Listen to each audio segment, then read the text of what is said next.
14 अप्रैल यह कोई सामान्य दिन नहीं है, बल्कि इस दिन कहा जाता है कि एक महामानव अवतरित हुए थे, जिन्होंने सिर्फ एक समाज की दशा दिशा ही नहीं बल्कि एक संपूर्ण भारत में इस संविधान के निर्माता के नाम से उनको जाना जाता है। आज हम मौजूद हैं नोएडा के सेक्टर 18 के डॉक्टर भीमराव अंबेडकर पार्क में। यहाँ आपको ऐसे कई उत्साही समाज सेवी लोग और युवा मिल जाएंगे जो अपने समाज को किस तरीके से आगे बढ़ाने की प्रेरणा बाबा साहब से लेते हैं। चलिए आज जानने का हम प्रयास करेंगे और ये भी जानने का प्रयास करेंगे कि आखिर बाबा साहब का जो एक तरह से संघर्ष था जीवन का, वो किस तरीके से उसको समाज के युवा, देश के युवा किस तरीके से देखते हैं, एवं उनका सबसे ज़्यादा इस बात पर जोर था कि किस तरीके से समाज शिक्षित हो, किस तरीके से हम अपनी स्थिति, हमारे समाज की स्थिति, हमारे देश की स्थिति बदल सकें। इसी कड़ी में आज हम बात करेंगे यहाँ के कुछ युवाओं से और लोगों से जानने का प्रयास करेंगे कि आखिर बाबा साहब के संघर्ष को किस तरीके से देखते हैं और उनका जो एक स्वर्णिम जो एक योगदान है पूरे भारत में, उनको किस तरीके से वो उनसे प्रेरणा लेते हैं, उनसे शिक्षा लेते हैं। क्या नाम है आपका? प्रकाश सिंह। कहाँ से हैं? फरीदाबाद। अच्छा जय भीम जी। बाबा साहेब अम्बेडकर के जो जीवन का संघर्ष है उसको कैसे देखते हैं आप? जी, उन्होंने अपने टाइम पे बहुत संघर्ष करा था। हम तो इस टाइम पे उनके मुकाबले 1% भी नहीं है, लेकिन हम मेहनत कर रहे हैं, आगे बढ़ रहे हैं। आज के टाइम पे बाबा साहब ने पहले कहा था पढ़ो लिखो आगे बढ़ो। जी जी जी जी। पढ़ रहे हैं, मैं बीटेक हूँ, पढ़ रहा हूँ। ये यहाँ क्या कार्यक्रम चल रहा है अभी? जय भीम। यहाँ क्या कार्यक्रम चल रहा है अभी? यहाँ बाबा जी की अभी जय भीम। हाँ, यहाँ क्या कार्यक्रम चल रहा है? 14 अप्रैल बाबा जी का जन्म तिथि है, तो आज बाबा जी के जन्म तिथि पे यहाँ पे कार्यक्रम कर रहे हैं। कार्यक्रम में क्या क्या कुछ विशेष है? क्या है कार्यक्रम में? आप सभी युवा लोग बहुत उत्साहित हैं, तो क्या है कार्यक्रम में? अभी तो हम आए हैं, अभी देखते हैं अंदर जाके क्या है। अच्छा। हम तो अभी रैली जो पहुँच रही है वो यही उसी रैली में आए हैं? हाँ जी। रैली करते हुए यहाँ से हमने कौन सी जगह से स्टार्ट हुई थी अपनी रैली? शुभ नाम आपका? रवि। अच्छा, शुभ नाम आपका? सतेंद्र। किस तरीके से जो बाबा साहब का जीवन है उससे समाज में बदलाव तो आया है, परंतु क्या वो बदलाव वास्तव में युवा पीढ़ी उसको सोचकर क्या उसको आगे बढ़ाने का काम कर रही है? जी बिल्कुल कर रही है। आज क्या कार्यक्रम है? यहाँ से क्या संदेश जाएगा? मतलब जो कार्यक्रम इतना बड़ा है, ये आप सभी लोग यहाँ आए हैं, तो एकत्र होने का और क्या मतलब इससे कुछ संदेश जाएगा समाज में? या जी बिल्कुल संदेश जाएगा। जो लोग सोचते हैं कि हम कुछ नहीं कर सकते, कुछ भी नहीं है, उनके लिए संदेश है कि हम पढ़ेंगे, पढ़ भी रहे हैं, आगे भी बढ़ रहे हैं और अपना संघर्ष जारी रखेंगे हर तौर से। अच्छा। और एक कभी कहा जाता है कुछ लोगों के द्वारा, एक तरह से भ्रांति है कि बाबा साहब सिर्फ एक वर्ग के नेता हैं। इसमें आप सभी युवाओं का 1-2 सेकंड का लूँगा मैं, इसमें आप सभी लोगों का क्या सोचना है? बाबा साहब बस हमारे नहीं, वो पूरे देश के हैं। इसमें आपका क्या सोचना है? यही जो भैया ने बोला वो भी है, यही से हमारा भैया ने बोला जी। आपका? जी यही, बाबा साहब पूरे देश के हैं, सिर्फ एक के नहीं। बिल्कुल। हमारे मानते हैं वो बहुत ही गिरे हुए आदमी है, वो देश को कभी आगे बढ़ने ही नहीं देंगे। जो कहते हैं कि ये बाबा साहब हमारे नहीं है, बहुत से लोग होते हैं उनकी मूर्ति तोड़ते हैं। अभी हमारे अगवानपुर गाँव में, हाँ, ऐसी घटनाएं बहुत सी सामने आती। अगवानपुर गाँव में एक मूर्ति तोड़ी गई थी, उसमें भी यही सब हुआ था। आप सभी लोग आइए, इधर आ जाइए, सभी लोग सबसे बात करेंगे। आइए, रैली अभी वहीं से स्टार्ट हुई है जहाँ पे अगवानपुर में अभी मूर्ति। जी क्या कह रहे हैं? अगवानपुर में जहाँ मूर्ति तोड़ी गई थी वहीं से हमने रैली स्टार्ट करी है और रैली यहाँ तक आने वाली है अभी थोड़ी देर में। अच्छा। यहाँ से घूमते हुए पूरे एरिया में बदरपुर से होते हुए अब रैली यहाँ पे आने वाली है। अच्छा। तो चलिए अंदर चलते हैं और भी लोगों से जानेंगे कि किस तरीके से यह कार्यक्रम, ये आप देख सकते हैं किस तरीके का उत्साह है। ये आप सब तमाम युवाओं में आप देख सकते हैं कि किस तरीके से उत्साह है। ये एक तरीके से बाबा साहब के विचारों को आगे बढ़ाती हुई ये पूरी पीढ़ी है। ये अपने आप को एक तरह से उस जोश से, उस उम्मीद से एक तरह से भरा हुआ पाते हैं। और भी अंदर चलते हैं, बात करेंगे लोगों से कि किस तरीके से वो इस कार्यक्रम से जुड़ रहे हैं। सर नमस्कार। शुभ नाम आपका? हरपाल सिंह। कहाँ से पधारे हैं आप? सैदरा से। अच्छा। 142। जी। तो सर आप थोड़ा इस कार्यक्रम के बारे में जानकारी दीजिए और हमको बाबा साहब के बारे में भी थोड़ी जानकारी दीजिए अगर हमको कम जानकारी हो तो, और किस तरीके से समाज में बदलाव अभी और आया जा सकता है और किस तरीके से बदलाव आया है। बदलाव तो शिक्षा के द्वारा आया है कि शिक्षा के बिना सब चीज़ बेकार है, बिना शिक्षा के सब चीज़ अधूरी है। बाबा साहब ने हमें पढ़ने का, जीने का और जो आजकल हम चल रहे हैं उसका सबका बाबा साहब ने हमको प्रोग्राम दिया। तो क्या इस कार्यक्रम से एक संदेश निकल कर जाएगा? बिल्कुल जाएगा। अभी आप देख रहे हैं पहले कितना था, आजकल युवाओं में जोश है और इसको आगे बढ़ाने का कार्यक्रम कर रहे हैं। हमारे जो युवा हैं वो आगे के वो होंगे सब। तो युवा तो आगे बढ़ ही रहे हैं, उनके साथ जो अनुभव वाले व्यक्ति हैं वो कितने साथ हैं कि सिर्फ युवा हा हुई कर? नहीं, युवाओं के साथ है सब युवा। हाँ, सब युवाओं के साथ ही रहेंगे हमेशा, जब तक साथ रहेगा सब उसी के साथ ही रहेंगे। तो अंदर और कार्यक्रम क्या क्या है, मतलब सिर्फ जयंती के कार्यक्रम है, उसके अलावा भी और भी जैसे कुछ संगोष्ठी अंगोष्ठी? आप जाइए देखेंगे आप वहाँ फिर पर भी थोड़ा हमको ब्रीफ तो कीजिए, हम तो मेहमान हैं एक तरह से आपके, थोड़ा आप जवाबदारी है आपकी। नहीं, वहाँ पर हमारे जो अध्यक्ष हैं राजकुमार गौतम जी हैं, अच्छा अच्छा अच्छा। संस्था के दलित महात्मा सभा के अध्यक्ष राजकुमार गौतम जी हैं, उन्हीं के द्वारा कार्यक्रम हो रहा है और उन्हीं के द्वारा जो सारा सब कुछ है। चलिए, तो जिस तरीके से बताया इन्होंने कि शिक्षा ही एक समाज का एक तरह से उद्धार कर सकती है, एक तरह से लोगों में अवेयरनेस कि हमारे साथ क्या गलत हो रहा है या जो गलत हो रहा है उसको हम किस तरीके से सही कर सकते हैं, ये एक तरह से शिक्षा का संदेश है। इसीलिए बाबा साहब का एक थॉट भी है कि शिक्षा वो शेरनी है जो इसका जितना दूध पिएगा वो उतना दहाड़ेगा। और कहीं ना कहीं ये चीज़ें आज यहाँ देखने को भी मिलती है। और जैसा कि अभी पूर्व में एक वक्ता ने कहा कि समाज में शिक्षा ही बदलाव लाती है और इसमें कोई दो राय वाली बात नहीं है। मैं मेरा कैमरामैन से आग्रह करूँगा, यहाँ एक तरह से भोजन का कार्यक्रम भी चल रहा है, ज़रा एक तरह से दिखाएं कि जो भी इस कार्यक्रम में आए हैं उनके भोजन की व्यवस्था भी की गई है। और ये जो पार्क है ये इस समय ये आप देख सकते हैं भोजन की पूरी व्यवस्था यहाँ की गई है।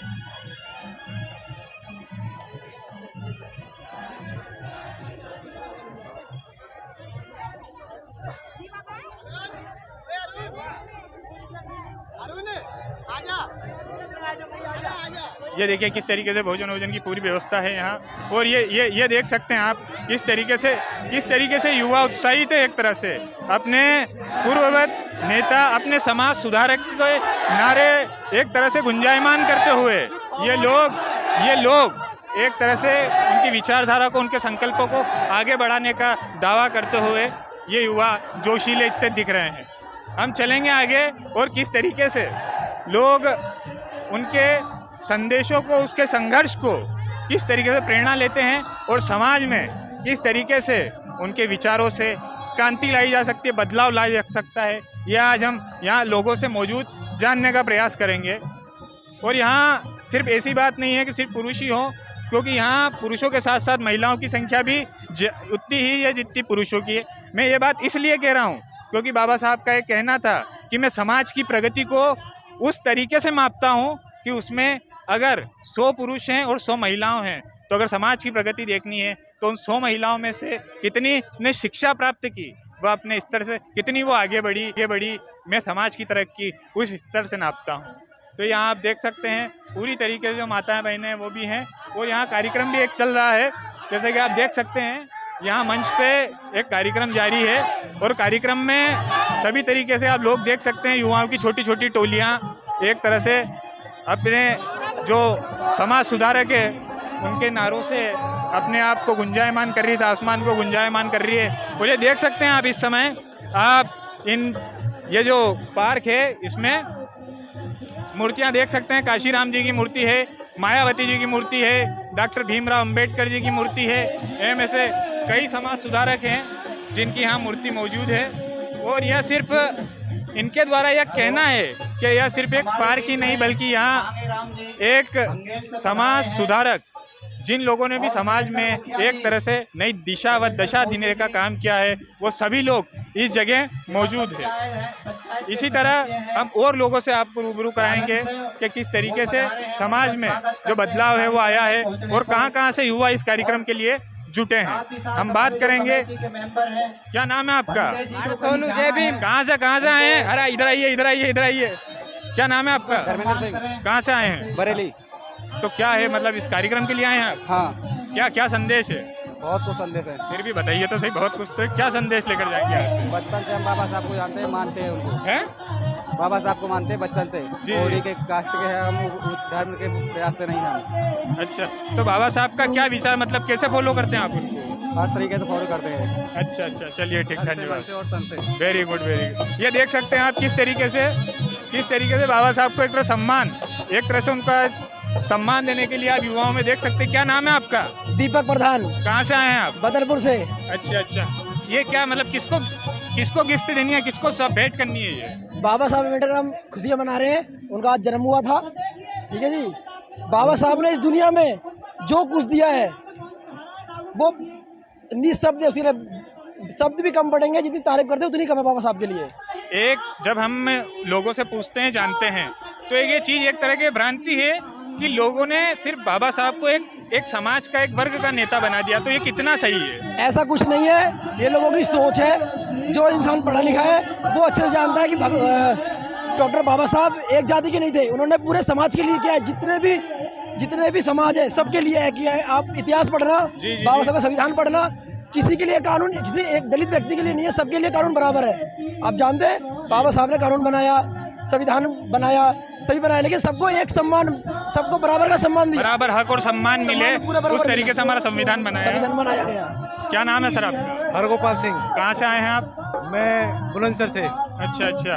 तो सर जैसे आपने कार्ड पहन रखा है भगवान बुद्ध की करुणा हो, तो क्या संदेश है कार्यक्रम का? भगवान बुद्ध की करुणा तो है ही है। अच्छा। अगर हम अंधविश्वास अंधश्रद्धा में फंसे हुए होते, अगर हमारी बुद्धि ने खुली हुई होती तो हम क्या कर रहे होते? हम जो है भैंस और बकरी चरा रहे होते। आज हम शिक्षित होकर के समाज में शिक्षा कितनी महत्वपूर्ण है सर? समाज में शिक्षा तो बहुत महत्वपूर्ण चीज है। शिक्षा के बिना तो कुछ है ही नहीं। बाबा साहब का नारा था, शिक्षित बनो, संगठित रहो, संघर्ष करो। शिक्षित बनकर ही हम संगठित रह सकते हैं और संगठित होकर के ही हम संघर्ष कर सकते हैं। आज अगर बहन जी ने इतना कर दिया, इतना कोई कर सकता है क्या? आज हम सीना ये सफेद कपड़े पहन करके चल रहे हैं, क्या कभी चल सकते थे? हमारे गले में हांडी होती, हमारे पिछवाड़े में झाड़ू होती। ये सब बहन जी का ही तो कारनामा है। उसमें बाबा साहब का योगदान कितना है? बहन जी का तो आपने गिना दिया, बाबा साहब ये तो वो नींव जो बनाने का काम किया गया है। बाबा साहब का तो सबसे ज्यादा ही योगदान है। बाबा साहब ने संविधान में अधिकार दिए होते तो आज क्या होता? कुछ नहीं होते। बहन जी मुख्यमंत्री बन पाती क्या? बाबा साहब ने संविधान में अधिकार दिए तभी तो बहन जी मुख्यमंत्री बन पाई। तो मैं एक अंतिम प्रश्न आपसे ये करूंगा, जैसे कि हम जब यहाँ से आते हैं तो ये सब मूर्तियाँ होते हैं, सब देखते हैं।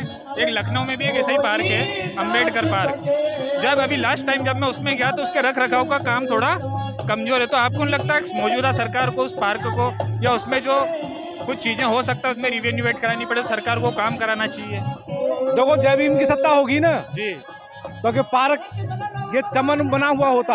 आज रख रखाव क्या है इसका? अगर जय भीम वालों की सत्ता होती ना तो कि पार्क का रख रखाव बहुत अच्छा होता। तो कितनी दूर है जय भीम की सत्ता आने में? हमको एक रहना पड़ेगा। आज हम जो है बाबा साहब के नाम का दुरुपयोग कर रहे हैं। बाबा साहब के नाम का दुरुपयोग कैसे करते हैं कि इसमें विभिन्न प्रकार के जय भीम का नारा बोलते हैं और वोट लेकर के चल देते हैं। आज हमारा समाज खंडित है और खंडित होने के कारण ही हम सत्ताविहीन हैं। तो यहाँ से क्या एकता का संदेश जाएगा? ये जो पूरा कार्यक्रम हो रहा है इससे एकता का संदेश जाना चाहिए। सभी को एक होना चाहिए और संघर्ष होकर के बाबा साहब के सपने को पूरा करना चाहिए। आज बाबा साहब का सपना अधूरा है, 75 साल हो गए।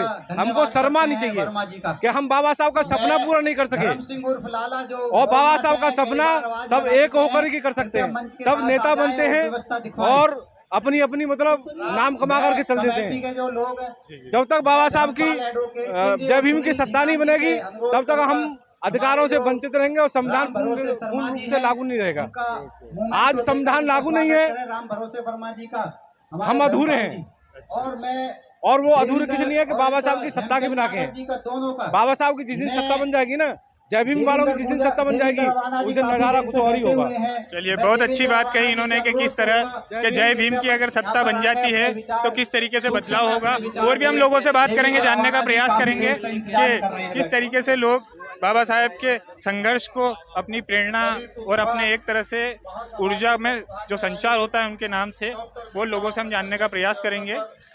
और यहाँ आप देख सकते हैं फिलहाल जितने भी यहाँ कार्यक्रम में मुख्य अतिथि भी आए हैं, सभी जो कार्यक्रम चल रहा है उसमें मुख्य अतिथि भी आज मैं कैमरामैन से आग्रह करूँगा कि वो एक बार मंच की तरफ कैमरा घुमाएं मैं कहना चाहता हूं और हम उनसे भी प्रयास करेंगे कि उनसे भी बातचीत कर जिस सकें। ताकत से भीम मिशन के लोग, भीम को मानने वाले लोग आगे बढ़ रहे हैं, उसके उनके सपने को साकार करने का काम कर रहे हैं। उस कड़ी में हम लोगों ने भी बहुत ताकत से इसमें भूमिका निभाने का काम किया है। मैं कहना चाहता हूँ बहुत ताकत के साथ, ईमानदारी के साथ दलित समाज के लोग तो निश्चित रूप से जागरूक हो गए हैं, लेकिन जो तथाकथित क्षत्रिय या पिछड़ी जाति में आते हैं, तथाकथित क्षत्रिय, उन्हें जगाने का काम हम लोगों को करना पड़ेगा। जिस जाति की समाज से मैं आता हूँ, उन लोगों को जगाने की जरूरत है, और बाबा साहब भीमराव अम्बेडकर के दिखाए रास्ते पर चल के ही देश की तरक्की उत्थान हो सकती है। इन पाखंडी लोगों से पीछा छुड़ाने लगे मिशन को, बाबा साहब के मिशन को आगे बढ़ाने की जरूरत है। उसे दलित खान के लोग, बहुत सारे लोग साथी बढ़ाने का काम कर रहे हैं। हमारे बराबर के साथी भाई देवेंद्र जी, जो भारतीय सोशलिस्ट मंच के जिलाध्यक्ष है, नरेंद्र जी हैं, मोहम्मद यामी है, हमारे लोक गायक डॉक्टर बलराज बेसोया जी है, समय समय पर समाज को जागरूक करने का काम कर रहे हैं और वो अपने मिशन में कामयाब भी हो रहे हैं। इन्हीं बातों के साथ बाबा साहब की जयंती के अवसर पर आप लोगों को उनके जन्मदिन की हार्दिक शुभकामनाएं देता हूं और आपको बहुत बहुत धन्यवाद देता हूं। जय भीम, जय भारत, बहुत बहुत धन्यवाद, बहुत बहुत शुक्रिया, बहुत बहुत धन्यवाद।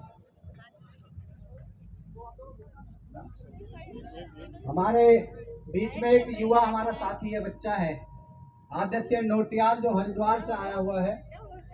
वो भी अपनी बात 2 मिनट में, बेटा अपनी बात रखो, आ जाओ जल्दी। तो जैसे मंच पर एक एक करके अतिथि पहुंच चुके हैं, मंच पर एक एक करके अतिथि पहुंच रहे हैं और यह कार्यक्रम चल रहा है। मैं कैमरामैन से एक बार आग्रह करूंगा, यहाँ हर तरीके से आप देख सकते हैं इस पार्क में जो ब्लू कलर के झंडे हैं और तमाम युवाओं की टोलियां आपको दिख जाएगी। ये एक तरह से उनमें पूरा उत्साह और जोश है, अपने नेता, अपने समाज सुधारक, अपने एक महामानव के जन्म दिवस का ये अवसर है। इसमें एक तरह से सभी लोग, इनका ये मानना है कि जिस तरीके से समाज में जो बदलाव हुए हैं, समाज में जो परिवर्तन हुए हैं और जो चीज़ें अब भी बची है, उसको किस तरीके से हम बदल सकते हैं, किस तरीके से और अच्छी तरीके से उनको हम कर सकते हैं, उसके लिए एक संदेश देने के लिए यह एक कार्यक्रम आयोजित किया गया है। हम आपको पूरा एक पार्क की पूरे दिखाएंगे। हम बाद में कोशिश करेंगे कि इस कार्यक्रम में जो मुख्य अतिथि आए हुए हैं उनसे हम चर्चा करें।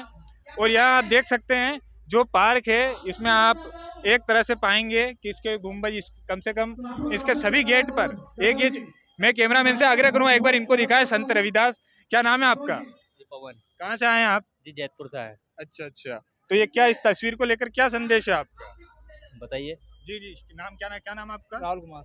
अच्छा, कहाँ से आए हैं आप? जैतपुर से। अच्छा, तो ये तस्वीर लेके आए हैं आप और बिल्कुल वाइट कपड़े पहन के नेता लग रहे हैं, तो क्या संदेश है?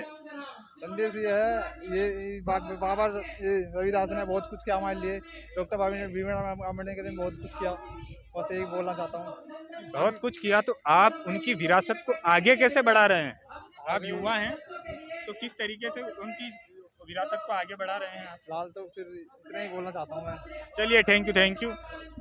तो ये आप देख सकते हैं कि युवाओं के पास कितना एक तरह से संक्षिप्त जवाब था कि बाबा साहब ने हमारे लिए बहुत कुछ किया, परंतु जब उनसे उनके कार्य की कुछ जानकारी मांगी जाती है तो कहीं ना कहीं एक में इसमें झलकता है कि शिक्षा का अभाव किस तरीके से समाज पर हावी है।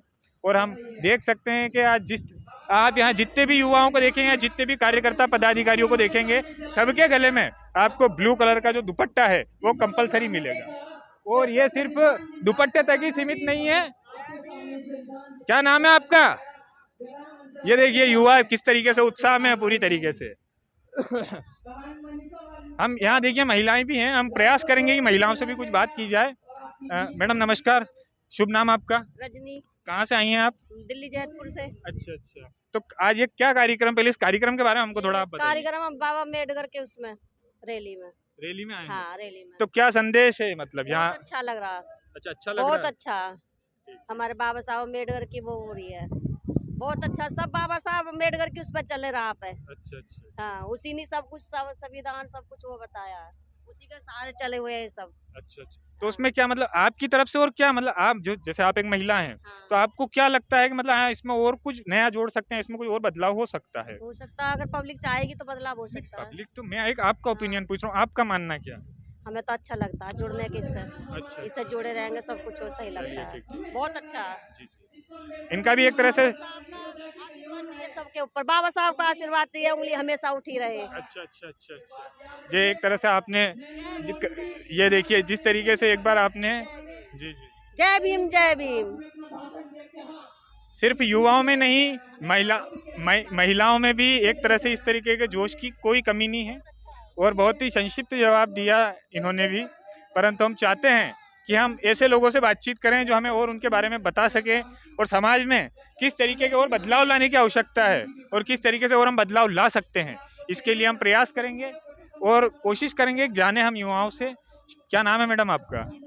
क्या नाम है आपका? मीना देवी। कहाँ से आई हैं आप? तो क्या मतलब इस कार्यक्रम से क्या संदेश है? बाबा साहब का 132। शुभ नाम आपका? शुभ नाम अजीत बहुत भारतीय है, जिला गौतम बुद्ध नगर सूरजपुर से। आगे मेरा नाम अजीत बहुत भारतीय है, ग्रेटर नोएडा सूरजपुर से बिलोंग करता हूँ। मैं हर वर्ष नहीं यहाँ पर मतलब आता रहता हूँ बीच बीच में, और ज़्यादा से ज़्यादा जो ऐसे हमारे परिवार हैं जिन्होंने हमारे जो बहुजन समाज के महापुरुष हैं और उनकी विरासत को नहीं देखा है, जी, तो मैं चाहता हूँ कि ज़्यादा से ज़्यादा लोग उनसे जुड़ें, आए, देखें, और एक इंस्पिरेशन जो मिलती है, प्रेरणा जो मिलती है हमारे महापुरुषों से, उसको लेकर के जाएं, ताकि आने वाली उनकी जो पीढ़ियाँ हैं, जो जनरेशन है, तो वो भी बदले, समाज में एक नया दिशा उनको मिले। आप मतलब अभी एक तरह का मतलब जिस तरीके से बाबा साहेब का जो एक परसेप्शन बना दिया है लोगों ने, उनको सिर्फ एक वर्ग या एक समाज का नेता बना दिया, इसको आप लोग किस तरीके से देखते हैं? नहीं, ऐसा तो नहीं कहेंगे, कोई कुछ हैं कास्टिज्म लोग जो लोग करते हैं इस बारे में, लेकिन मैं तो यही कहूँगा कि बाबा साहब ने किसी एक समाज के लिए काम नहीं किया है, उन्होंने यूनिवर्सल टाइप से काम किया है, सर्वव्यापी सभी लोगों के लिए। और ये बहुत ही बेहुदा काम है जो एक समाज का बाबा साहब को कहता है, क्योंकि बाबा साहब ने हिंदू कोड बिल के लिए बहुत कुछ किया और संसद में बहुत कुछ किया है, और ऐसी ऐसी चीज़ें हमारे आर्टिकल्स हैं, अनुच्छेद है, सेक्शन है, द इंडियन कॉन्स्टिट्यूशन है, और बहुत सारी चीज़ें हमें बाबा साहब ने ऐसी दी हैं। यदि हम संविधान में पढ़ते हैं और उनको देखेंगे तो हमें वाकई में रियलाइज़ होगा कि अभी हम जैसे बाबा साहब की कुछ लोग फोटो देखते हैं, जय भीम करते हैं, अब चार्ट का जैसे पोस्टर लगा रहे हैं, खासकर एक विडम्बना, एक आडम्बर टाइप का जो हमारे समाज में चल रहा है कि जय सूर्यवंशी समाज, जाटव समाज, पास समाज। हम बहुजन लोग हैं और हमें बस सारे लोगों को बहुजन के साथ में मिलकर रहना है। अभी जैसे कास्ट वाइज कर रहे हैं, ये बेकार की चीज़ है। सभी लोगों को मिलजुल कर के साथ में रहना है, बहुजन बनना है, बौद्ध बनना है। मान लीजिए भारत के अंदर एक बोला जाता है कि दलितों के ऊपर समस्या हो गई, दलित की बेटी के साथ ये कर दिया, दलित के लड़के के साथ ये कर दिया। ये जो वर्ड हमें मिला है, ये खत्म कैसे होगा? आपने जो बताया, इसको खत्म करने के लिए क्या किया जाए? मेरे समाज में सबको इक्वलिटी। देखिए, इक्वलिटी की मैं जहाँ तक समझ रहा हूँ, डॉक्टर ये जो राजरत्न अम्बेडकर जी हैं, मैंने उनका एक स्पीच सुना और इस स्पीच में वो बोल रहे थे कि इसका नाम राजरत्न अम्बेडकर जी कौन थे? बाबा साहब के पोते हैं शायद। अच्छा, ठीक है, मेरे को जानकारी नहीं थी इसलिए पूछा। जो बाबा साहब के पोते करके हैं, जो जैसे भी उनको बताया गया है, डॉक्टर राजरत्न अम्बेडकर जी, उनका मैंने एक स्पीच सुना था, उसमें वो बोल रहे थे कि जो अगर हमारे देश में जो विपक्ष है या जो भी जातिवाद हमारे समाज के लोग करते हैं, दलित लोग बोलते हैं या उनको पिछड़ा बोलते हैं इस तरीके से, तो हमें एक अपनी पहचान बनानी पड़ेगी बौद्ध के रूप में। क्योंकि अगर आज हम दलित का देखिए, अदर कास्ट जो हमारे इंटरनेशनल लेवल पे जो दूसरे देश हैं, वो नहीं जानते कि इंडिया में कौन दलित है, क्या है। वो उनको सिर्फ पता है हाँ एक इंडियंस हैं, ये सभी इंडियंस हैं, लेकिन हमारे साथ उनको नहीं पता कि दलितों के साथ यहाँ पे बहुत सारे अत्याचार हो रहे हैं। लेकिन हमें, अगर हम बौद्ध बनेंगे, बौद्ध बन के हमारी जो पहचान है, क्योंकि बुद्धिस्ट बहुत सारी कंट्रीज़ हैं, तो बुद्धिस्ट अगर हम होंगे, बौद्ध बनेंगे, तो बौद्धों की आवाज़ उठेगी कि कल को न्यूज़ में ये नहीं आएगा कि दलित की बेटी के साथ अत्याचार हुआ, दलित के लड़के के साथ में ये कर दिया, उस परिवार को, दलित पीड़ित को। आज भी दलितों के नाम से ही हमको एक डेफिनेशन दी जाती है, एक नाम, एक तरह से इसको जाति सूचक शब्द माना गया है दलित। जी। तो मैं इस पर सिर्फ अपना एक छोटी सी ये लाइन रखना चाहूँगा कि हमें बौद्ध बनना है, बहुजन बनना है, तब हम बौद्ध बनेंगे। हमारे साथ कोई अत्याचार होगा तो हमारी आवाज़ जो इंटरनेशनल लेवल पे जाएगी, और बहुत सारे जो देश हैं वो हमारे साथ हेल्प के लिए आएंगे। मान लीजिए हमारे देश में हमारे लोगों पे अत्याचार हो रहे हैं, तो दलित जब नाम हट जाएगा हमारे पीछे से, जाटव, चमार, सूर्यवंशी, ये सब चीज़ें हट जाएंगी और हमें बौद्ध और बहुजन नाम से जाना जाएगा, तो दूसरे देशों में हमारा क्या होगा?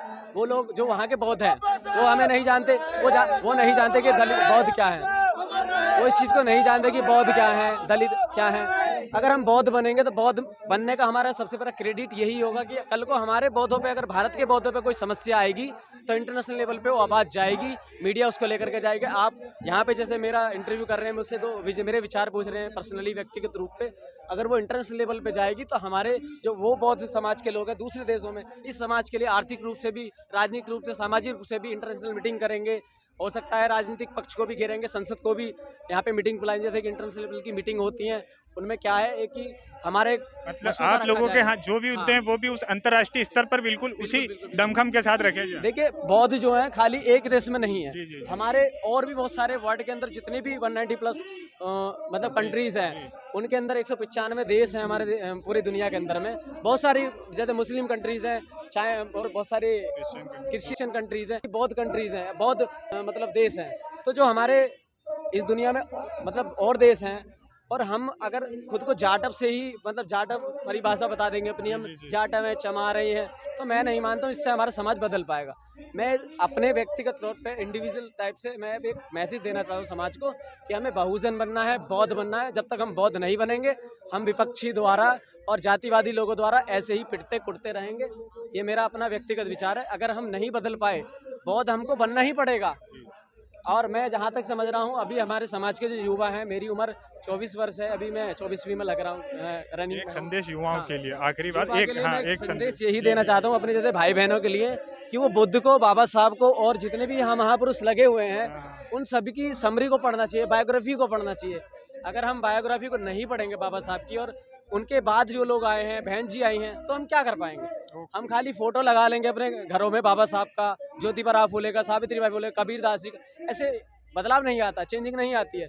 चेंजिंग तभी आएगी जब जमीनी स्तर पे हम लोग काम करेंगे और बौद्ध के रूप में अपनी जो है प्रसिद्धि दूसरे देशों के साथ जोड़ेंगे, ताकि इन फ्यूचर हमारे साथ कोई घटना हो जाती है तो इंटरनेशनल लेवल पे उसको उठाया जाएगा और यहाँ के बौद्धों की हेल्प करेंगे।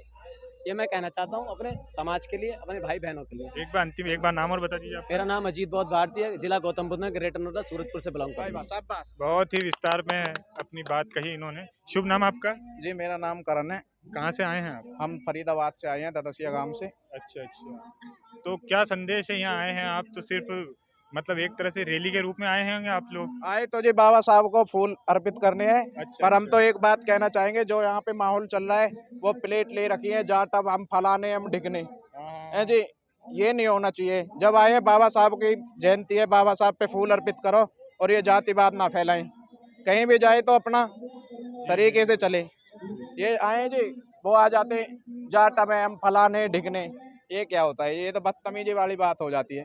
चलिए ठीक, धन्यवाद। शुभ नाम सर आपका? जी, मेरा नाम प्रदीप है। कहाँ से आए हैं आप?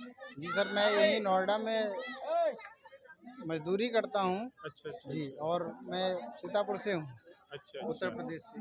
बाबा साहब का जो जीवन संघर्ष है, जिस तरीके से उनकी जितनी भी, चाहे संविधान में जितने भी उन्होंने कार्य किए हैं, उनको सिर्फ, मैं ये नहीं कहता सिर्फ एक समाज, उनको सभी के लिए किस तरीके से एक हम मिसाल की तरह पेश कर सकते हैं। जी, बाबा साहब ने जो कार्य किए हैं हमारे समाज के लिए, खासकर उनमें महिलाओं के लिए जो कार्य किए बाबा साहब ने, महिलाओं को घर से निकलने की आज़ादी नहीं थी, पढ़ने लिखने का अधिकार नहीं था, जो बाबा साहब ने दिया वो बहुत ही अच्छा किया है। और साथ में पुरुषों के लिए भी, खासकर उन दबे कुचले समाज के लिए, SC ST OBC के लिए ऐसे नियम और कानून बनाए बाबा साहब ने, जिससे आज हम लोग सीना चौड़ा करके गर्व से, जैसे कि अभी हमारे भाई ने बोला है कि कुछ लोग जाटों का स्टिकर लेके फोटो खिंचवाते हैं। जी, आज तक हमारे समाज में सारे लोग अपने नाम के पीछे तिवारी जी, दुबे जी या कुछ भी नाम टाइटल लगाते हैं, उससे भाई को एतराज नहीं है। यदि आज जो जाटो समाज एक ब्रांड बन चुका है।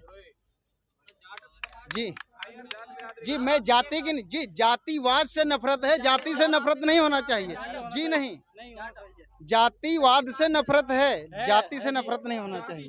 जी जी जी, जो जी एक मिनट भैया, बाबा साहब ने मटके पता क्यों खुलवाई? मटके और जो घड़े लटके रह करे, इसलिए खुलवाए कि सब एक समान रहे। ये इसलिए ना खुलवाए कि कहीं भी हम जाटव है, हम फलाने हम ढिकने। जी, बिल्कुल एक समान रहेंगी। ये भारत का कड़वा सच है। भारत में जाति है, भारत में जाति है, जाति व्यवस्था नहीं होनी, जाति है लेकिन जातिवाद नहीं होना चाहिए।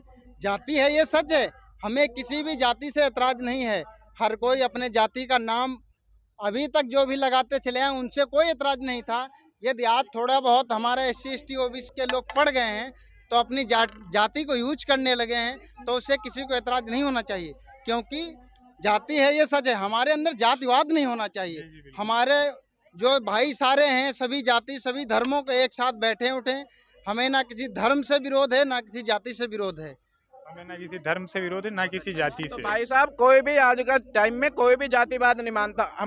मैं सैलून में काम करता हूँ, पार्लर में, मेरे साथ सब लोग बैठते हैं, साथ में खाना खाते, कोई जात बिरादरी की बात आती नहीं है। सबसे ज्यादा जात बिरादरी तो ये जो छोटे लोग बन रहे हैं ना आजकल, जैसे हम हुए जाट, हर जगह पे अपनी वो दिखाते हैं। पर कभी भी कहीं भी जाए ना तो हमें ये नहीं कहना चाहिए हम जाट में फलाना टिकना। भैया इंसान के नाते चलो ना, तो सब भाईचारे। और एक मिनट, आप दोनों ही दो सम्मानीय मेरे बड़े भाई, आप दोनों से ही मैं सिर्फ एक बात कहूँगा।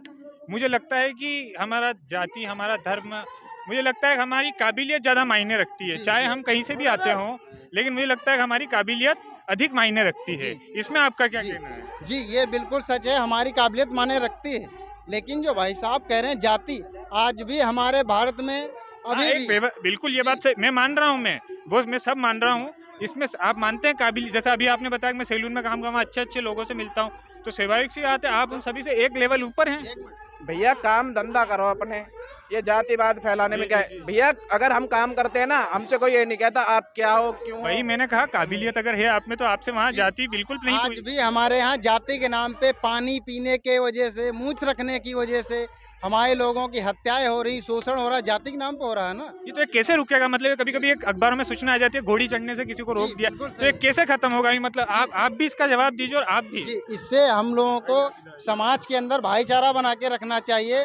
हमारी जाति है, इनकी अलग जाति है। जी बाबा साहब ने क्या कहा था? शिक्षित बनो, संघर्ष करो, संगठित रहो। तो आप शिक्षित बनो ना, आप शिक्षित बनोगे, आप कानून को पहचानोगे, आपने अपने राइट्स को पहचानोगे, अपने राइट्स को पहचानोगे। आप एक सवाल आपसे मेरा ये है कि आप आरक्षण का विरोध करते हो, उसके समर्थन में हो? मैं समर्थन करता हूँ। क्यों समर्थन करते हो? आप क्या करते हो? मैं आपका ऑक्यूपेशन पूछ सकता हूँ, क्या करते हैं आप? मैं सिर्फ मजदूरी करता हूँ और कुछ नहीं करता। पूछ सकता हूँ मैं आपसे? मैं मजदूरी करता हूँ। मजदूरी करते हैं, ठीक है। आज के समय में मैं देखता हूँ कि दलित समाज का ऐसा समाज बन चुका है कि अगर कोई आरक्षण से अगर किसी की सरकारी नौकरी लग जाती है तो वो ये नहीं कहेगा कि अगर जिसकी नहीं लगेगी उसको आरक्षण मिलना चाहे, वो भी चाहेगा कि मेरी लग गई है, मैं अपने लड़के की लगाऊंगा, वो अपने लड़के की लगाएगा।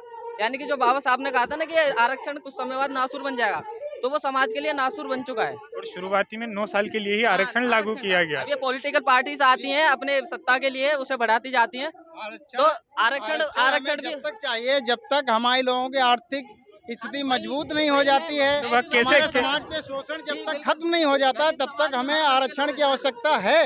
दलित समाज में हर वर्ग के लोग हैं, गरीब भी है, अमीर भी है, लेकिन जिसको ज्यादा जरूरत है आरक्षण सही तरीके से उसे मिलना चाहिए। मानते नहीं मानते आप बताइए? लेकिन नहीं मिल रहा है, नहीं मिल रहा है। अगर मेरा ये मानसिकता पूरी फैली हुई है, आरक्षण मिल रहा है, जिन लोगों को मिल रहा है आरक्षण के बल पर आगे बढ़ जा रहे हैं, वो बाबा साहब को भूल जा रहे हैं, वो उनकी कमी है। लेकिन जिन्हें जरूरत है उन्हें तो नहीं मिल रहा है ना, जिन्हें शिक्षा की जरूरत है। एक मिनट बड़े भैया, एक मिनट। मेरा सिर्फ एक छोटा सा प्रश्न है। जैसा अभी बहुत अच्छी बात कही इन्होंने, जो आरक्षण का लाभ पाते हैं वो वापस वो पीछे नहीं देखते हैं कि हमारे जो भी पीछे वाले लोग हैं उनकी स्थिति हम कैसे बदल सकते हैं। ये वास्तव में सोच थी बाबा साहेब में, लेकिन अब बाबा साहब में सोच थी, उन्होंने ये सोचा तभी एक समाज में इतना बड़ा बदलाव आया, जैसे कि आप सभी लोग कह रहे हैं। नेगेटिव नकारात्मक जा रहा है ना। जी, तो इसका क्या मतलब, एक तरह से इसका आप मतलब बताइए कि उत्तर क्या हो सकता है, इसे परिस्थिति बदल कैसे सकती है? परिस्थिति आरक्षण खत्म नहीं करना चाहिए, लेकिन आरक्षण में बदलाव होने चाहिए। जैसे कि मैं बता देता हूँ आपको, जैसे अभी गवर्नमेंट है, गवर्नमेंट के पास पूरा हिसाब किताब रहता है कि कौन किसकी नौकरी है, सरकारी नौकरी है। एक घर में एक सरकारी नौकरी लग गई है, तो गवर्नमेंट को देखना चाहिए कि इस समाज के जिसको आरक्षण मिल रहा है, तो उस समाज में किसको नौकरी नहीं मिली है सरकारी नौकरी सही तरीके से, तो उसे मिलनी चाहिए। जिसके घर में ऑलरेडी एक गवर्नमेंट सर्वेंट है तो उसे देने की क्या जरूरत है? आप बताइए। जो भाई साहब का कहना है कि आरक्षण हमारे अगर किसी की नौकरी लग गई हो तो उसके घर पे नहीं मिलना चाहिए, इनका कहना ठीक है। लेकिन कुछ चीज़ें हैं हमारे समाज में, यदि अगर किसी के घर में कुछ ऐसे हैं, हमारा भी समाज पर शिक्षा के मामले में भी बहुत पीछे है। जो वक्त कैसे आगे आप देखिए सुनिए एक मिनट। इतनी महंगी हुई जा रही है, हमारी जो सरकारें हैं भारत की, जो बाबा साहब के मिशन पे काम नहीं करना चाहती, शिक्षा को इतना महंगा कर दे रहे हैं कि हमारे यहाँ लोगों को हो सकता है जैसे हमारा समाज अशिक्षित रह गया है, इस महंगाई के अनुसार हमारा समाज आगे फिर अशिक्षित रह जाए, इसीलिए ऐसा नियम बनाया जा रहा है। शिक्षा इतनी महंगी होई जा रही है, सरकारी स्कूलों में टीचर नहीं है, कहीं है भी तो वो काम नहीं करना चाहते हैं उस तरीके से, जबकि आरक्षण हमारा अधिकार है, हमें मिलना चाहिए आरक्षण। बताइए। अल्प विकसित, विकासशील और विकसित देश। विकसित देश 6 से 7% मिनिमम अपना एजुकेशन पर खर्च करते हैं, और इंडिया का पता है आपको कितना सिस्टम खर्च होता है, कितना एजुकेशन पर कितना इंडिया खर्च करती है? बताइए। 3 से 3.5% खर्च करती है। यानी कि जो विकसित देश जो मिनिमम कर रहे हैं ना 7%, उसका आधा वो मैक्सिमम कर रही है इंडिया, तो कहाँ से शिक्षित होगी? ये गलती हमारी सरकारों की ना, जो हमारे देश पर राज इसमें अरे तो इसमें बदलाव कैसे आएगा? बदलाव कैसे ला सकते हैं? जी, बदलाव जब ही आएगा, जब बदलाव आएगा जब हमारे समाज की बाबा साहब के विचारों की सरकार बनेगी हमारी आके, जो बाबा साहब के विचारों पे चल रही हो, जो पार्टियां। गलती किसकी आप बताइए? इसमें एजुकेशन की गलती है ना। शिक्षित होगा, अगर इंसान शिक्षित होगा तो फिर वो सही तरीके से सही, जब ही शिक्षित होगा, जब हमारे समाज की सरकारें होंगी, तभी हमारा समाज आगे हर एक जगह बढ़ सकता, तभी बढ़ सकता है हमारा समाज। शिक्षा के जगह पे भी और आर्थिक के जगह पे तभी हमारा समाज। जब बीएसपी की सरकार थी तो बहन कुमारी महतो जी ने हमारे समाज को बढ़ने के लिए ठेकेदारी में भी रिजर्वेशन दिया, और नौकरियां लगवाई, सफाई कर्मी में, पुलिस कर्मी में, बहुत से जगह जो बैकलॉग की भर्ती थी उन्हें निकाला कि हमारा समाज आगे बढ़ सके। लेकिन हमारे समाज, बाबा साहब ने एक बात और कही थी कि किसी भी समाज की प्रगति में उस स्तर से नापता हूं कि उसमें महिलाएं कितनी शिक्षित है। तो आपको लगता है कि अभी फिलहाल सदन में जो महिलाओं की जो स्थिति है वो पर्याप्त है या उसमें कुछ इजाफा? जी, उसमें इजाफा होना चाहिए। अभी हमारे महिलाएं अभी बहुत कम शिक्षित हैं, लेकिन धीरे धीरे शिक्षा पे जोर दे रहे हैं। अभी हमारे लोग यहाँ जो भी आए हुए हैं सारे पुरुष प्रधान आए हुए हैं। नहीं, ऐसी बात नहीं, महिला भी आए हैं, सभी महिलाएं यहाँ पे मुश्किल को 10% आई हुई हैं। सारे पुरुष प्रधान हैं, सब अम्बेडकरवाद बनते हैं, लेकिन कितने लोग ऐसे हैं जो अपनी महिलाओं को घर से बाहर लेके आए हैं? जी सर बताइए, आपको बताइए इसमें किसकी गलती है? आपके साथ आपकी फैमिली आई है? जी बिल्कुल आई हमारी फैमिली। बिल्कुल। कितने एजुकेटेड हैं वो? जी। आपके बच्चे हैं घर में? जी बच्चे हैं, हमारे 2 बच्चे हैं। लड़का लड़की? जी, एक आप लड़का, एक लड़की। आप पूरे परिवार के साथ आए? परिवार के साथ आए। और आप पूरे परिवार के? नहीं जी, मैं अकेला आया हूँ।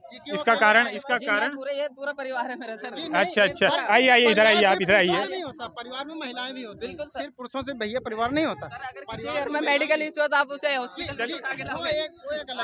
चलिए, ठीक। एक बार शुभ नाम बताइए आपका। जी, मेरा नाम प्रदीप है। अच्छा, प्रदीप जी। बड़ा भैया आपका शुभ नाम? चाहूंगा, आप एक लड़का एक लड़की है, आप उनके एजुकेशन किस हिसाब से रखोगे? मैं मैं क्या कह रहा हूँ, हमारे जो सरकारें हैं हमारे देश की, एजुकेशन इतना महंगा कर दे रही हैं। जी, एजुकेशन इतनी महंगाई, आटा दाल 30-32 रुपए 40 रुपए किलो पहुंच जा रहा है, 350 रुपए पार तेल पहुंच जा रहा है। ठीक है, पहले तो हमें खाना पूर्ति, ठीक है, हमें एजुकेशन दिलाना अनिवार्य है, लेकिन मेरे से जितना प्रयास हो सकेगा, जितनी हमारी क्षमताएं होंगी, मैं पूर्ण रूप से उसको शिक्षा देने का प्रयास करूंगा। हमारे जो 2 बच्चे हैं, मेरा जी, मैं अभी जी, जो हमारी परिस्थिति होगी हम उस हिसाब से। आप कह रहे हैं आपको यही नहीं पता क्या परिस्थिति रहेगी? सर एक विचार होता है, एक सर देखिए इंसान को कल का नहीं पता क्या होना होता है। हमारी गवर्नमेंट है, उनके हिसाब से हमारा भविष्य इतने खतरे में जा रहा है, महंगाई से, यहाँ भुखमरी से लोग मर रहे हैं, शिक्षा इतनी बात बाबा साहब के जन्म दिवस की हो रही, लेकिन टॉपिक महंगाई पे चला गया है। इसको वापस उसी पे लाते हैं, बाबा साहब पे। और आप दोनों से मेरी विनती है, दोनों ही आप समाज के युवा हैं, ठीक है, और दोनों में आप में असंख्य क्षमता है, आप दोनों में ही। तो आप दोनों साथ बैठिए और इसमें किस तरीके से बदलाव ला सकते हैं उसके लिए प्रयत्न कीजिए, बाकी बहस तो होती रहेगी। शिक्षित बनो, संघर्ष करो, संगठित करो। जय भीम। जी बिल्कुल सही है भाई का कहना, शिक्षित बनो, संगठित बनो। जाति बिरादरी सब खत्म हो जाएगी अगर आप शिक्षित हो। बाबा साहब ने यही बात कही थी कि अगर यहाँ आप शिक्षित है ना, तो वहाँ पे कोई धर्म, कोई कास्ट, कोई रिलीजन कोई सामने नहीं आएगा।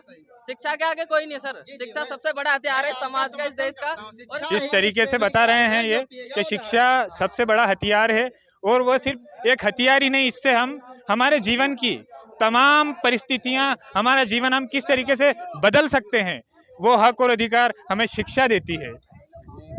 शुभ नाम आपका? सोनू। क्या करते हैं आप? क्या करते हैं? क्या अरे काम क्या करते हैं? ड्राइवरी। कहाँ से आए हैं? अनंतपुर से। अच्छा, बताइए क्या मतलब किस तरीके का, एक तो पहले तो यहाँ माहौल बताइए और यहाँ से क्या संदेश है, यूँ बताइए आप। वैसे आए थे घूमने। अच्छा, घूमने आए थे, चलिए ठीक ठीक। तो सिर्फ ऐसा ही नहीं है कि सिर्फ एक वर्ग आता हो, परंतु बहुत से ऐसे लोग हैं, बहुत से ऐसे लोग हैं जो, शुभ नाम आपका? मेरा नाम जयवीर कुमार है जी। कहाँ से आए हैं आप? मैं बदरपुर दिल्ली का निवासी हूँ जी। अच्छा अच्छा, बाबा साहेब की जन्म जयंती है आज, तो इसमें जो अभी यहाँ जो कार्यक्रम चल रहा है जिसमें समाज के सभी लोग आए हैं, तो इसमें क्या संदेश है समाज का? क्योंकि मैंने इतने लोगों से पूछा अभी तक, और शायद मुझे लगता है आप उन सब में से इंटेलेक्चुअल आदमी लगते हैं, पढ़े लिखे व्यवस्थित आदमी लगते हैं। मैं आपको बताना चाहता हूँ क्योंकि अब के पहली बार मैं बाबा साहब के सम्मेलन में आया हूँ। अच्छा अच्छा, और 133वीं उनकी जन्म देती वो जन्म बर्थडे बहुत बहुत खुशी से उत्साह से मैं बना रहा हूँ। और मैं चाहता हूँ कि मैं हमेशा आता रहूँ बाबा साहब के चरणों में, अपना बस उनका नाम लेता रहूँ, क्योंकि उन्होंने एक पूरी तरीके से, सिर्फ एक समाज की नहीं कहूँगा मैं, पूरे भारत में कोई भी अगड़ा ना रहे, पिछड़ा ना रहे, यह भेद मिटाने का उन्होंने काम किया है। तो समाज में यहाँ से क्या वो संदेश जाएगा? क्या वास्तव में संगठित, जैसा बाबा साहब ने कहा, और यहाँ इतने युवाओं से मैंने बात की तो उन्होंने यही कहा कि शिक्षित बनो, संगठित बनो और संघर्ष करो, तो क्या यहाँ से वो संदेश जाएगा? संदेश जाएगा, क्यों नहीं जाएगा संदेश? हम लोग क्यों आ रहे हैं यहाँ पे? संदेश फैलाने के लिए आ रहे हैं, एक दूसरे का साथ देने के लिए आ रहे हैं। किसी टाइम हमारे बाबा साहब का नाम कोई पूछता नहीं था, आज पूरे विश्व में नाम पूज रहा है और पूरे विश्व में उनका नाम हो रहा है, तो किसी कारण की वजह से ही तो हो रहा है। जब बाबा साहब हमारे संविधान बनाने वाले हैं तो उनकी रक्षा करनी और उनके संविधान के आगे वो उनको बढ़ाना हमारी सुरक्षा है। ठीक है, थैंक यू। आपका शुभ नाम? टिंकू। कहाँ से पधारे हैं आप? मैं बदरपुर से। तो वास्तव में आप सभी लोग साथ में ही हैं? हमारी है ना, जो हमारी टीम है, हमने यात्रा करी थी अभी वहाँ से, अपने खड्डा कॉलोनी जैतपुर भगत सिंह के यहाँ से हमने अपनी समर्थन कर दिया अपनी उसका रैली का। जी। आली गांव। तो आली गांव से हमारे जो टीम है, हमारे लोग हैं, कम से कम 500 आदमियों की हमारी रैली निकली है। तो सारे लोग हम इकट्ठे होके अपना एक जश्न बना रहे हैं आगे 5 नंबर पे। तो वहाँ पे बाबा साहब का नाम थोड़ा सा अपना करके और अपने वो दे के उनको मुबारकबाद अपने घर पे चले जाएंगे। और हमें आज पहली बार मौका मिला, हम तो चाहें हमेशा हम आते रहें, अपने बच्चों को लेकर आएँ, अपने साथियों को लेकर आएँ, मिलने जुलने वालों को लेकर आएँ, क्योंकि हम जाटव हैं, जाटव ही रहेंगे। रॉयल जाटव जिंदाबाद। ये देख सकते हैं आप किस तरीके का इनमें जोश है, और ये संदेश एक तरह से घर पहुंचाने का करेंगे। अब हम प्रयास करेंगे कि यहाँ मौजूद महिलाओं से हमारी सहयोगी बातचीत करें, और इस बात के लिए आज वास्तव में सिर्फ किसी एक वर्ग के नेता का जन्म दिवस नहीं है, यह वास्तव में एक ऐसे महामानव का जन्म है, ऐसे महामानव का जन्म दिवस है जो एक तरह से सिर्फ बदलाव ही नहीं लाए, बल्कि उन्होंने इस बात को समझाया कि किस तरीके से हम अपनी तकदीर, हम हमारा कर्म और हमारा कार्य एक तरह से कर हमारी परिस्थिति, हमारी सिचुएशन को बदल सकते हैं। इसी तरह देखते रहिए नज़र टुडे। शुक्रिया। बंद करो।